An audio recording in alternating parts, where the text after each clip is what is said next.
महापालिका निवडणुकीत नाराज कार्यकर्ते ठरणार किंगमेकर. पक्षांतर्गत असंतोषाचा निकालावर प्रभाव.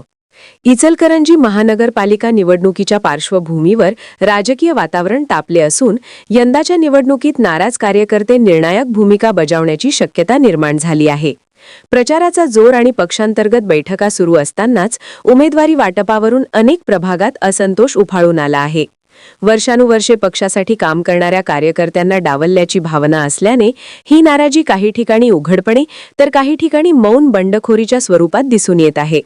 यंदा अनेक प्रभागांत दुहेरी लढतीऐवजी तिरंगी लढतीचं चित्र असून अधिकृत उमेदवारांसोबतच बंडखोर व अपक्ष उमेदवार मैदानात उतरले आहेत.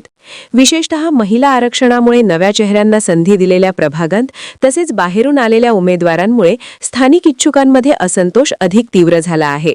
त्यामुळे मतांचे विभाजन होऊन विजय पराजयाचा फरक अत्यल्प राहण्याची शक्यता व्यक्त होत आहे. या निवडणुकीत पक्ष नेतृत्वासाठी ही केवळ सत्तेची लढाई नसून संघटनात्मक शिस्त आणि कार्यकर्त्यांचा विश्वास टिकवण्याची मोठी कसोटी ठरणार आहे. नाराज कार्यकर्त्यांचा अदृश्य पण प्रभावी हस्तक्षेपच अखेरीस निकालाचा किंग मेकर ठरण्याची चिन्हे स्पष्ट दिसत आहेत. वसुंधरा शक्ती न्यूजसाठी पत्रकार विजय तोडकर. चॅनेलला सबस्क्राइब करा.